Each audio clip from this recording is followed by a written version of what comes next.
Hello, we're going to talk today about what's called conditional probability. Conditional probability is the idea that this one thing happens on the condition that something else has already occurred. So, books typically describe it the way you see on the screen there: probability of an event occurring given that another event has already occurred.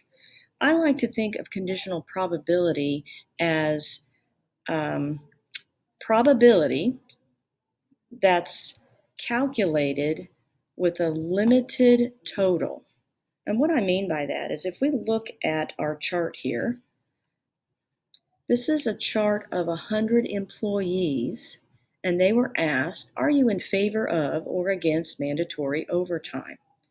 Well, I can use this chart to find the probability that I would randomly pick a male. So I add up all the males, and I get 60.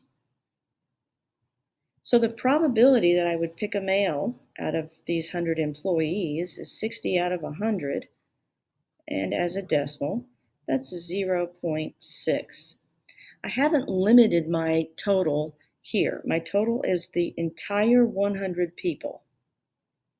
On the other hand, when I'm doing conditional probability, first of all, let's look at some notation. There's this bar here. That's not a fraction bar. That's read using the word given. So I read this notation as the probability of B given A. And when we're calculating that, what we're doing is limiting ourselves to this group of A's.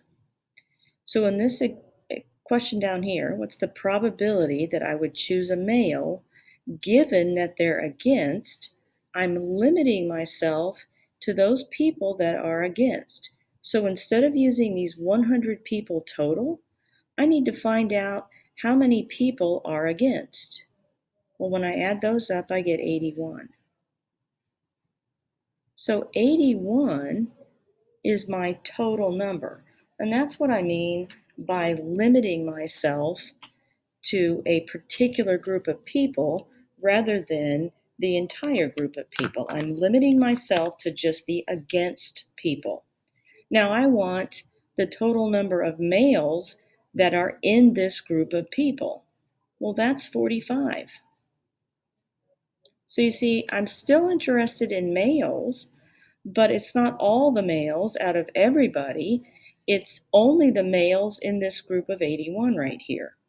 Now, I still want to change that to a decimal, and this turns out to be 0.56 or 0.55, I guess. 0.55 repeating, we'll round that to 0.56.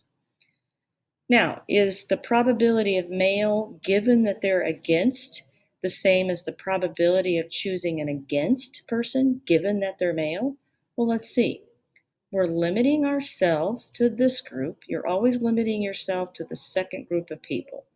So instead of finding our number out of the total when we do our calculation, we need to find the total number of males. Well, we've already done that.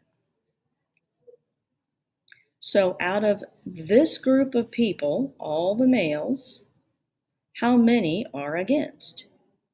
Well, that's the same number as previous, 45, but it's not 45 out of 81 this time.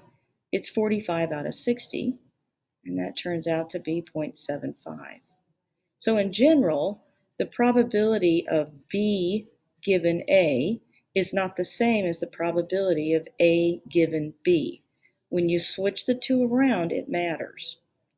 So conditional probability is calculated in the same way that normal probability is, i.e., we want the total number of outcomes that we're interested in divided by the total number. It's just that our totals are different. Here, we're picking from everybody. We're not limiting ourselves. In the second problem, we're limiting ourselves to only the against people. In the third one, we're limiting ourselves to just the males.